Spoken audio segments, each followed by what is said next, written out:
Zack Snyder is at it again. Look at another beautiful picture. Nobody takes pictures more beautifully than Zack Snyder. In fact, Zack, can you do my album? Can you take pictures of me, right? Can you do some art? Can you do posters for my channel and my movie scripts and my plays I do here in Iron Apple and my theatre? Wow, what a beautiful fucking picture of Jared Leto's Joker. Basically, let's not forget, these pictures, the shoot he did with Leto as his Joker in the Snyder Cut were all done on Zack's driveway, I think, in his garden or whatever it was. He fixed the first Suicide Squad's 2016's Joker within a few hours at his home. That's how good Snyder is. It's sensational. But looking at this picture, I started to think the Snyderverse shouldn't be restored until they release the air cut. Or if they're going to restore the Snyderverse, the first thing we should see is the air cut. I was pushing for the air cut before we saw the Snyder cut, but we were all fighting for the Snyder cut, and I got a lot of pushback. Narratively, it made more sense for us to see the air cut before we saw the Snyder cut. And Warner Brothers and Jeff Johns didn't allow Snyder and Ayer to do a lot of things that Snyder wanted to do as part of the connection of his arc, like have Steppenwolf in the actual air cut of Suicide Squad. Despite them interfering with Suicide Squad 2016, actually, that cut, edited by a pop music video editing company, I quite enjoyed. But we want to see the air cut. How can you restore the Snyderverse before you've released the air cut? Actually, I'll go deeper. I think we should see the Schumacher cut and air cut, then restore the Snyderverse. It should all be part of the same deal, because we all sit here complaining about artistic freedom and artistic integrity, but are we just shouting about the things that we want? And then if it's something that's not that important to us, now the release of the air cut and the Schumacher cut are absolutely as important to me as the restoration of the Snyderverse and seeing great, epic DC movies and television, right? I care, right? I care. I want to see the air cut. I want to see the Schumacher cut. And I want the restoration of the Snyderverse. But fair's fair. If we're going to keep on going on about artistic freedom and integrity, then we need to fight for everyone who's ever touched a DC movie. And the release of the air cut and the Schumacher cut is utterly important. So, for the people who are saying, oh, well, this doesn't mean the Snyderverse is going to be restored just because he keeps on posting these pictures. All right, have you noticed something? He's not posting many pictures of 300 or Watchmen or Army of the Dead or all the other stuff he's done. He keeps on posting pictures of DC Snyderverse. There's a reason for that. Either he's pushing within the premise of this Warner Brothers Discovery sale to get his arc restored, or he knows he's going to restore the Snyderverse. One way or another, Snyder's doing this for a reason. I celebrate it, and I'm very, very excited about it. On to other news. Now, this broke the other day when David Zaslav had a meeting, a financial meeting, with his shareholders, who I can tell you can't fucking stand the sight of him. They already took away his bonuses because he's been such a fucking disaster. The question I'm asking today, why do they keep on lying about the success of Superman? Superman was not successful, Mr. Zaslav. Hollywood Reporter, Variety, stop lying.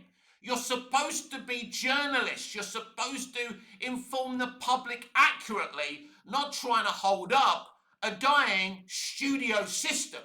But that's what you are. You're the fucking Moscow Bugle. You're like the Moscow fucking Bugle telling the Russian people that Putin is the bestest president ever. Do you know what I mean?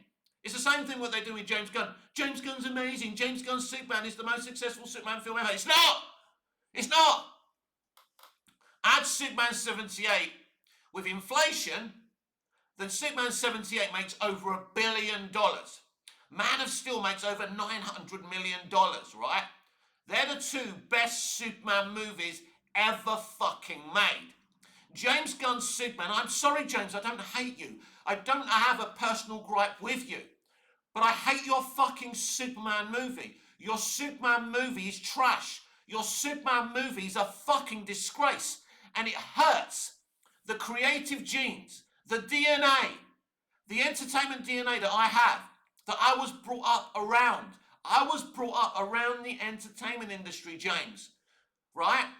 I get it. If you've ever watched my videos, James, am I hauntingly accurate about this industry? And I'll give you credit. I know why you work with your friends and family, because you hate them as much as I do. And probably as much as my father did, who worked around them all his life. I get it, James. But that Superman movie is a fucking disgrace. Let me read you what the Hollywood Reporter said the other day after the financial call Zaslav had with the shareholders who can't fucking stand him. The hero of Warner Brothers Discovery's third quarter earnings was Superman, which helped drive its studio business to double-digit growth. But linear TV continues to be a drag on the company's bottom line, with TV advertising hit particularly hard. Right, I want to cover all of this. I'm going to get to Superman very shortly. They're trying to blame linear TV. Linear TV ain't the fucking problem. The concept around linear TV is winning. The reason that advertising revenue is going down because you basically left linear TV, basically took everything good away from it, stopped making great television, and that's why your advertising revenue is down. Why aren't they talking about streaming in this report? Why aren't you admitting that the streaming bubble has burst? Because they're obsessed with streaming. They want to keep on pushing this dead platform of streaming around. But hey, linear TV is a thing of the past. Let's say we keep on losing revenue. Bullshit, bullshit, bullshit. Lies, lies, lies. Linear TV is the future. If you put quality television on the fucking screen, then advertising revenue will go back up again. Now, let's cover this utter fucking bullshit. Fucking hilarious. The hero of Warner Brothers Discovery's third quarter earnings was Superman. Can you explain that to me? The film brought in $615 million globally. I've said before, that's a really solid figure. Here's the fucking problem. How can it be the hero of Warner Brothers Discovery when they spent nearly $230 million on the production budget and another 100 to 130 million on marketing? They're the ones who bragged that they were going to have Barbie level marketing. That's fucking expensive. So you have 230 million production budget. Then you have another 130 million, right? Marketing budget. And as I always say, the worse the fucking movie, the more you have to hype it and the more you have to market it. The problem is with overhyping a shit movie, when you watch the movie, it's a problem. When you overhype it and you're not honest about what the fucking movie is, like Batman vs. Superman. Batman vs. Superman is a great movie, I love it. But the marketing lied about the movie. They kept on asking us, who will win? This is going to be a film about Batman and Superman fighting for 2.5 hours. You fucking liars, it was only a 9-minute fight. I'm okay with that because that's not the story Zack was entirely telling, but you lied. No wonder it had a huge opening and then it had a record-breaking drop-off because your marketing was inaccurate, right? So when you lie in your marketing or when you overhype a shit movie like they did Superman, you've got a problem. I remember the marketing for Batman 89. Batman 89 is a groundbreaking lighting of the blue touch paper in terms of comic book movies, but they overhyped it. And even when I first saw it, I thought, Jesus Christ, all that marketing made me think I was going to see, like, Gone with the fucking Wind, the greatest movie ever. And I felt a little bit underwhelmed by Batman 89, not because I didn't like it, not because I thought it was a bad movie, because of the overhype. And this is the problem with overhyping movies. So, they spent just under $400 million on Superman if you put together the marketing budget and the production budget. So how is this the hero of Warner Brothers Discovery's third fucking quarter, you fucking liars? Stop lying. Stop lying about Superman. Superman was a narrative, artistic, financial fucking failure. Say it after me. Say it after me. Superman was a narrative, financial, artistic failure. A fucking disaster. And Hollywood Reporter and Variety, no matter how many fucking times you lie, it won't make it true. New Hollywood is a fucking disaster full of untalented, toxic directors and actors and actresses who couldn't act their way out of a fucking paper bag. Timothy Chalamet, a really talented young man I thought was a cool dude, now he's crying about not winning a fucking Oscar and saying he'll never do TV. Are you fucking kidding me, Timothy? Everyone does, back in the day in the 80s, everyone looked down. Film actors looked down on television because the budgets were very small and very hard to make quality looking TV. I loved 80s TV, by the way, but that's a fact. But now all movie actors are doing streaming and sometimes getting more money for fucking doing it. So Timothy, get your head out of your fucking ass, shut the fuck up. All of you, shut the fuck up. You talk way too much. Superman was a flop. Superman was the worst fucking Superman movie ever made. And I have admitted, I've gone on record, 615 million is a lot of money. It's not good enough for a Superman movie, but if they spent less on the marketing and less on the production budget, they would have actually made a profit on a shitty movie. A shitty movie like Superman bringing in 615 million is actually a great achievement if it's the truth. Do you believe them? I've said this before, I'll say it again. I think this movie made 315 million globally. I think they're fucking lying about the box office, right?